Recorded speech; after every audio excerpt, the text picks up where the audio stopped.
what we're looking for today is a dialogue that's perhaps a little bit more direct and abrupt, given the brief window of time that we have, to address some of the frictional issues that exist in our industry. So, without further ado, Rob, why is it so hard for me to get a deal done with your company? Because, I mean, to be honest, with the exception... You said this was going to be later on in the questions, Jim. This wasn't going to be the first one. You're supposed to soften me up first. Sorry, I did soften you up. With the exception of your Canadian company, where things happen pretty quickly, I mean, by contrast, when I did a deal with your American company, it took me almost 2 years to get the licenses done. Okay. So, okay, where do we start? So, I'm the freshman. I'm a new guy here. I think you'll also probably corroborate when I say that it's historically been reasonably easy to get a deal done with the international side of the business, the Universal business. I think the target for me domestically in the US is to increase the speed in which we do business. The time it takes to do deals, it also depends on the complicated nature of the actual model or the partnership that's on the table. But the time it takes to do deals is going to be shrunk from months and years into weeks. Okay. And I'm targeting a maximum of 12 weeks to get a deal done from first approach to final signature. But to do that, you have a business... Well, look, I mean, you've just stepped into this business in the global role. Obviously, the industry is in a position of great peril at the moment. Every day I hear another more shocking statistic. Last week in the U.S., the number one record only sold 42,000 units. It seems to me like the business is ripe for some sort of modification or restructuring, again, to reduce friction. So how do you do it? So the consolidation of... So I'm now the global head of the digital side of Universal's business. Good. Yeah, shiny. And that will basically mean consolidating what I was looking after up to the end of last year with what currently exists in the US, and there will be 5 channels beneath me. There'll be a tech channel, there'll be a commercial channel, there'll be a legal channel, a business development channel, and an account management channel. So the setting will be, partner comes in, has a conversation probably with me, maybe the chairman, maybe one other senior exec within Universal. It gets bounced to our commercial and legal team. They do the analysis to work out how viable the new service and the model is. It gets bounced into legal. The deal is then negotiated over a period of time. Once the deal is then signed, it gets bounced onto the key account management process. So the whole process is very streamlined. Universal is now becoming a machine to speed up the delivery of new products and services into the digital marketplace. That's the vision. And it's something we've executed very successfully internationally. In fact, we're so successful in some markets with this thinking that we exist in a lot of these services on our own. There are services in Singapore, there's services in India on Reliance Telecom, there's services in Brazil with GVT, where Universal exists solely with no other major labels or domestic labels involved. In fact, there's an anecdote. We did a deal with QTEL in the Middle East, and we brought in an Indian label because the Indian expat population in the Middle East is very big. We did a deal with 2 domestic Arabic labels, Melody and Mazika, and the deal with QTEL has enabled us to open an office in the Middle East, based in Dubai. 5 people working for Universal Music MENA, with an MD and a regional head. In a period of time, that one deal will enable us to potentially move into domestic signings as well. So, I agree that the stories about the music industry are, they're pretty diabolic. It's all doom and gloom, but I see green shoots. I've spent the last 5 years traveling around the world, doing deals in various markets with various companies. There's good stuff going on. Very, very good stuff going on. Good stuff going on. There's always this conversation that exists of when is digital going to make up in revenues for the losses and the cannibalization we've seen in the physical business. What's the status? What do you see? Some markets are forecasting growth this year. 6 years ago, a market like South Korea was on the brink, and now, last year, I think South Korea was our 7th or 8th biggest market on the planet. So it's, there are good stories. There are super good stories, and it's a combination of new services, new models, interesting price points, new modes and methods of consumption, coupled with legislative or government intervention with changes in the law that stimulates significant growth. Changes in the law. Define. And, you know, this is quite a thorny topic, and it's definitely a political vote loser. But it's, you know, when we do what we've been doing for the last 5 years as Universal Music Group International, and doing what we can to stimulate people away from illegal services and into legitimate music consumption, yet it's still not managing to move the needle insofar as revenue growth or a sustainable music business, then we have to hold our hands up and say, look, the industry needs help. And I think Canada, it's a good place to have this conversation. I think Canada is on that, it's at a crossroads, and it can choose one of two paths. And, you know, we've seen in Spain over the last 2-3 years, the Spanish cultural market is absolutely on its knees. And a year and a half ago, I actually accused the Spanish government of turning Spain into a cultural desert because of the lack of support for the creative industries. And I think Canada is at that point now where it can make a number of decisions which will show sustainability for the music industry and other creative industries here, or potentially sign a death warrant. Well, that seems particularly germane to Canada, and especially in that, you know, the fear. I'm not a Canadian, but I've spent many, many years up here. You sound like have a one, lot too. of. Yeah, I know. I've been told that before. Honorary Canadian, but it's a pretty interesting music market in that you have such strong support, both culturally and legislatively, for local music.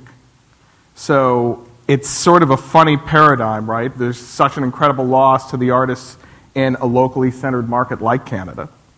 It brings to mind kind of a metaphor. Just to jump in as well. I mean, I think, you know, governments like to see industries help themselves. And I think, you know, as an industry, we need to be seen to be as progressive and diverse as possible, and embracing new models and modes of consumption, not just as the recording side, but the publishing side, the societies. The industry as a whole needs to be seen to be doing what it can to provide consumers with a legitimate alternative to piracy. Then, if it still hasn't managed to succeed, I think then it's definitely a time to raise a hand and say, look, we need help. When we talk about alternatives to piracy, everybody in the room is familiar that there are incredible points of friction in the market. What do you see as the biggest points of friction yourself? I mean, again, I'm quite new to this market, and I don't know the whole story about you know, the Canadian marketplace or even the US marketplace.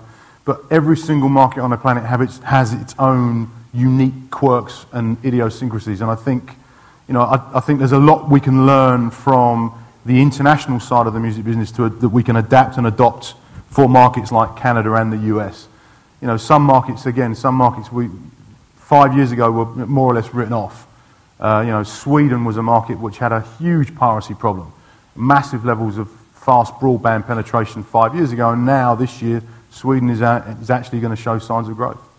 So it's kind of like, you know, we can take a lot what we've learned insofar as securing deals with the publishing sector, in cracking tough societies that are more difficult to do licensing deals with for business partners, and we can bring in key learnings from around the world to enable growth.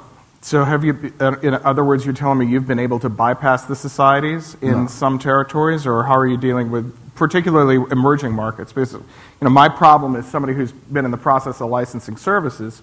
If I go to a market like Brazil, or if I go to a market like China, where there isn't really a strong local collective in place, the composer's rights become almost impossible to obtain.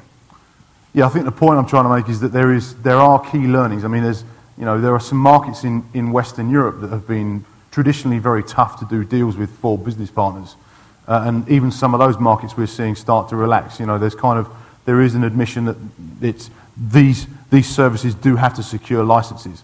We're seeing some great stuff happening within Western Europe with some of these tougher markets. I mean, for emerging markets that, you know, are kind of like not at the same stage of development in regards to the publishing or societies, businesses, you know, there is still green shoots happening there as well. It's kind of happening in a completely different way. So define emerging market. I know where you're going with this, James. I mean, emerging markets, in my mind, an emerging market can be, it's not about the level of sophistication. It's about, you know, whether there's an existing CD business. It's about the level of broadband penetration. It's about the level of credit card penetration, GDP. You know, there are some markets that governments may see as, international community may see as emerging markets that I don't see as emerging markets because they're actually quite sophisticated. There may be a very strong litigious, a very strong court system in a market deemed as an emerging market. There may be a very good existing creative industry. So it's kind of, I think my view of an emerging market differs quite differently to the traditional view of an emerging market. For me, an emerging market also includes, it's about the level of scale. The deal that we did with Reliance Telecom, Reliance is the third biggest operator in India, and they have 110 million subscribers. The upsell from an industry perspective and for bands that are signed to Universal, we can get artists in front of potentially 110 million customers, not just on the mobile phones, but through the marketing message as well that acquire subscribers to the service. So there's potential upside there for merchandise, potential touring revenue in that market as well. So it's kind of, I see emerging markets are a combination of things, but scale is definitely one of the big triggers. So it almost sounds like an inverse relationship. Emerging market means scale that's not yet been monetized? Yes. Potential. Yes. Why are you looking at me like that, James? Well, it comes back to, I want to go back to one of your earlier statements about legislation. Are lawyers the problem or the solution? Oh dear. He's trying to pin me. I think in any creative sector, I think with any company, in any creative sector, whether it's music, games, film, there's a pendulum that sits within a company and in an industry, and there's certain forces that affect that pendulum swing. And there's a creative corner, there's an operations, a sales and distribution, and there's a legal and finance corner as well. And I think there are some markets on the planet where the pendulum has been drawn far too far towards one area. And without naming markets, that the influence, the biggest influence on that pendulum is potentially the legal influence. And I think the solution to my biggest issue globally is piracy. Period. There is no bigger problem. There is no bigger problem facing the industry today than piracy. Now, people sort of say, oh, it's another fat cat record company executive harping on about piracy, playing the violin. I also see it as an opportunity. 95% of all music consumed globally is consumed from an illegal source. That's a huge possibility. And I think with the way I view it is, how do we provide compelling services and compelling models to get people and break their learned behavior and get them off the activity they're currently engaged in and into legitimate music consumption. And I think the traditional view from the rights holders and the legal community has been, right, let's sue and litigate.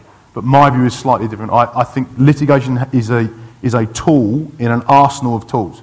But alongside litigation has to be commercial understanding and licensing and marketing and a whole host of other things. It shouldn't just be, there isn't just one bullet in the gun. Wouldn't it be easier to just do collective licensing? No. Why?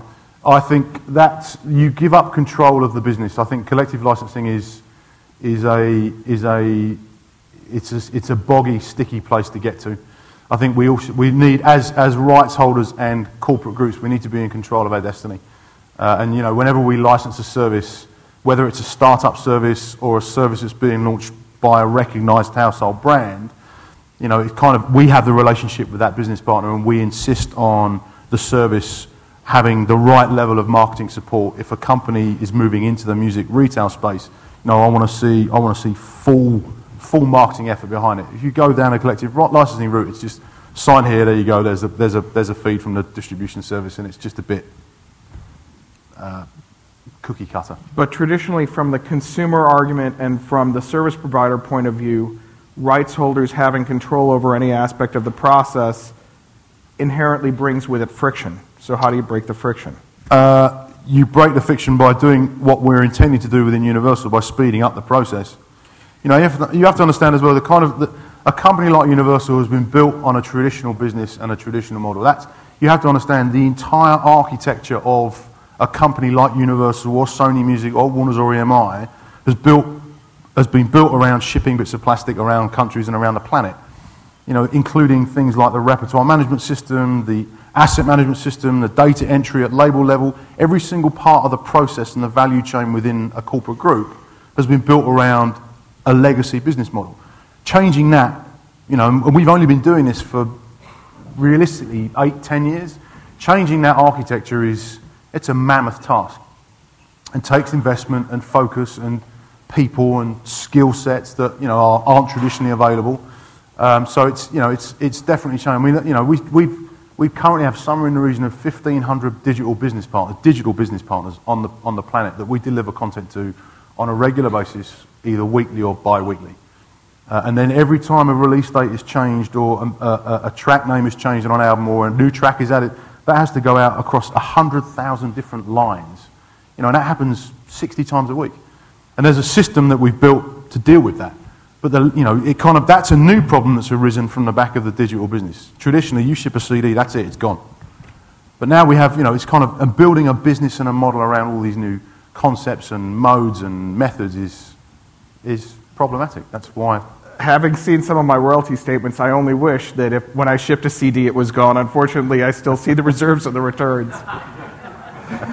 So we have no returns in digital, right? But we still have breakage. So what do you see in the future? Where does it go next?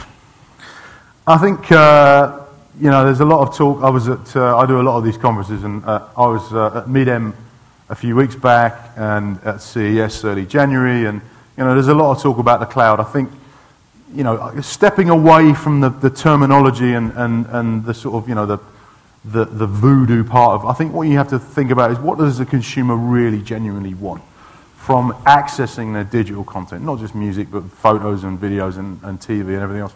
And they want access across multiple devices. They want a seamless experience. They want, you know, fast access to everything that they own. So I think, you know, moving forwards, internationally and globally, you're going to find a lot more growth in this kind of mode of consumption. And I actually also believe that these modes and models of consumption are far more piracy killers than cannibalizing our existing business. I think all of the models that we have currently live on the planet in various markets can coexist quite happily. Whether it's a physical business or iTunes or Spotify or Singtel Amped or any of these other services, they can all very much coexist. So I think, you know, I think that the future is extremely bright. Do they coexist, or do you see in the marketplace now a transition from the tangible ownership of a download to a streaming service? At the moment, and this may be because it's still quite new, these services are definitely coexisting. You know, my view is that some of these free streaming services or radio-based services are used as a kind of sampling or testing tool for tracks that then consumers then go to an a la carte service to purchase and give more permanence to. You know, I think at the moment, if that will continue to exist over the next 10 years, I don't know. I think there'll definitely be some levels of migration from one model to the next. It depends on the ubiquity of the service and who gets into the game. But I don't think I've been in a position. I mean, there are currently 5 extremely exciting deals teed up on the runway for the music industry moving forwards this year. And this time last year and the year before, there wasn't anything. The year before that, there was some exciting stuff. But, you know, it's been 3 years since we've been in a position where we've got some good shit going on this year. I think that the single biggest thing I'd like to say from my perspective is that, you know, despite your opening question and remarks, Jim, Universal Music is globally open for business. I don't think there's another company on the planet in the creative industry sector who is more open to new deals and new ideas. So that was kind of the single biggest message I wanted to get across. And, you know, your experience of doing deals with Universal in the past, it will be a different experience when you come to renegotiate.